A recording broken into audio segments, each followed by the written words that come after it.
Oke, cek teman-teman. Ya, selamat siang. Selamat siang teman-teman. Ini adalah ini merupakan day 5 dan 6 ya. Analisa market menggunakan metode ICT. Sama saya. Um, tapi disclaimer dulu, video ini bukan financial advice ya teman. Ini hanya untuk video atau rekaman refleksi saya selama analisa market gitu. Oke, um, kita akan analisa Nasdaq, XAU, XAG dan UK 100 ya teman. Yang mungkin lebih menarik menurut saya dan lebih efektif untuk durasi waktu ya teman-teman, durasi videonya. Oke, pertama untuk Nasdaq secara daily teman-teman, dia ternyata tembus untuk menuju uh, biris biris untuk yang asumsikan saya bisa menuju reset liquidity di sekitar sini. Tapi di sini ada revision teman-teman secara daily. Nah, kalau misalnya kita lihat harusnya mungkin minimal aja dia harusnya ke sini reset liquidity yang terbawah. Nah, kita masih belum yakin ya kalau misalkan dia bakal terjun ke bawah sini. Tapi kalau kita lihat secara time frame 4 jam, nah time frame 4 jam ini kita hapus saja ya. Time frame 4 jam ini ada inverse fair value gap, mana jika ada displacement seperti ini, fair value gap miris, lalu ada fair value gap bullish, berarti ini ada penanda. Ini bisa menandakan bahwa pergantian arah tren teman-teman. Seperti itu. Jadi ada kemungkinan untuk ya menuju bullish. Jadi kalau misalkan uh, saya berasumsi bahwa kalau misalkan dia bullish, mungkin saya bisa pasang order, bisa pasang entry sini mungkin atau secara conviction jelas di sekitar sini untuk buy menuju buy set liquidity paling atas. Tapi jika fair value gap ini bullish yang di sini ini ditembus, maka ditembus ke bawah maksudnya, maka dia menuju maka dia menuju untuk sell teman-teman. Nah di sini saya udah pasang apa ya istilahnya ancang-ancang gitulah untuk uh, untuk entry teman-teman. Seperti itu ya. Jadi kita perlu bersiap-siap aja. Seperti itu. Oke lalu mungkin itu saja secara Nasdaq ya.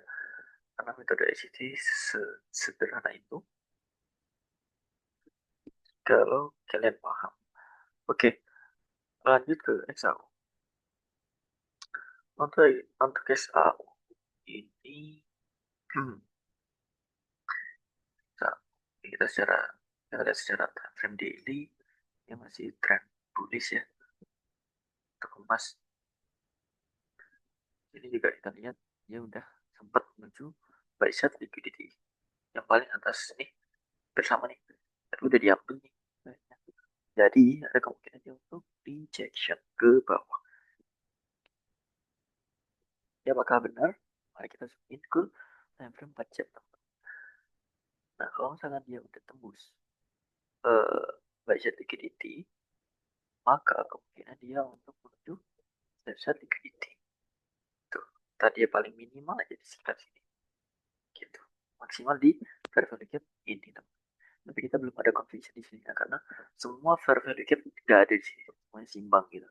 Tapi kalau kita lihat secara 1 jam, hanya ada fair value gap minor di time frame 1 jam. Jadi seperti ini. Kayak gitu. Mungkin gitu aja. Kita nanti kalau misalkan dia tembus ke bawah ada market structure sekitar sini. Kalau misalkan kita mau entry sell, oke sekitar sini aja di paling aman. Tapi saat di bawah itu dia tulis seperti itu aja sih gitu ya. Oke,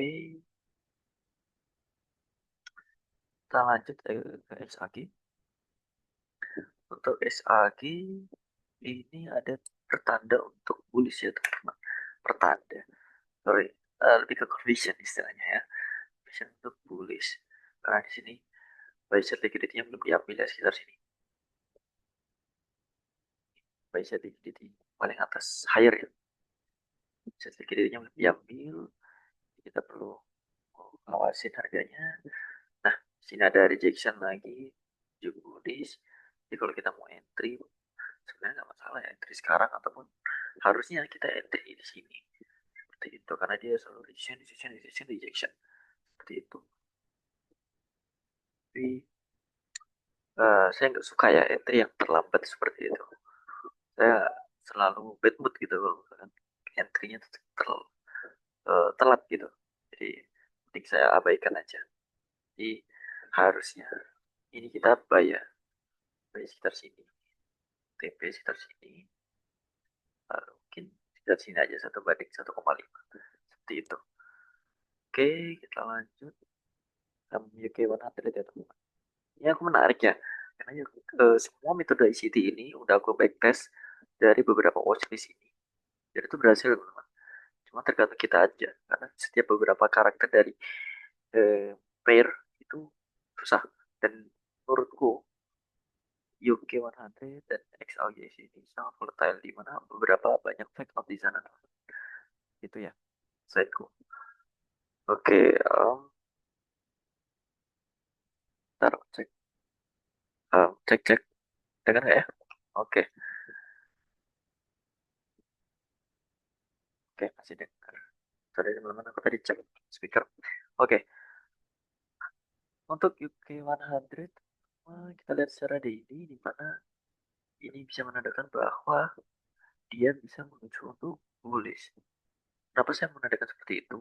Karena di sini ada value gap yang harusnya kan dia biasanya secara teori bahwa value gap ini biasanya market akan mengapresiasi tengahnya dari value gap ini untuk menuju menuju reversal atau menuju bullish. Nah, tapi di sini dia mencoba untuk melawan.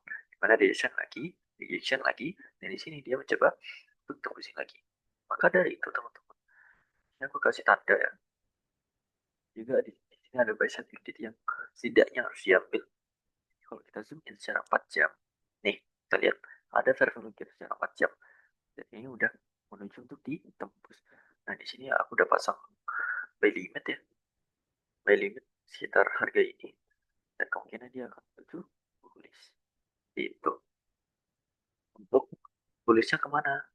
Sesuai yang ada di time frame daily minimal di sini. Aku masih belum pede ya. Cuman ya bisa jadikan insight menarik. Gitu. Oke, bonus untuk Bitcoin. Oke, untuk Bitcoin. Kalau kita lihat secara daily, Bitcoin selalu seimbang ya teman-teman secara fair value gap.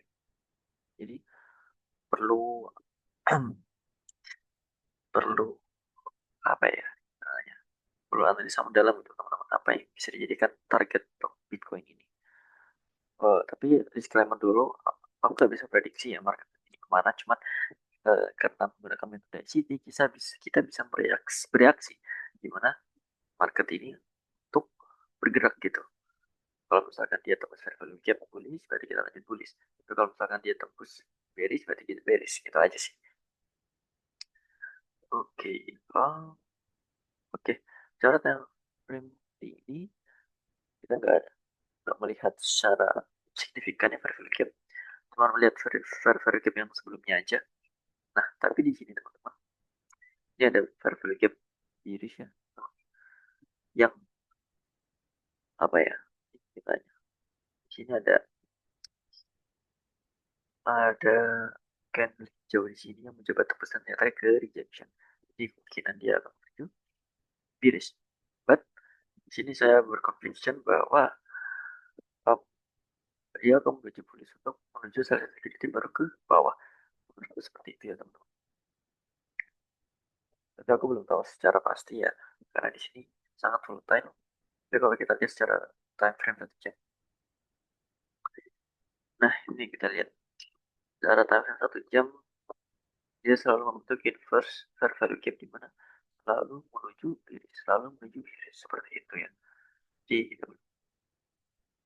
kita lihat belum belum ada kepastian di sana. Seperti itu. Oke, jadi mungkin itu aja dulu teman-teman. Eh, Analisa dari saya mengenal metode ICT. Sekian dari saya. Makasih teman-teman.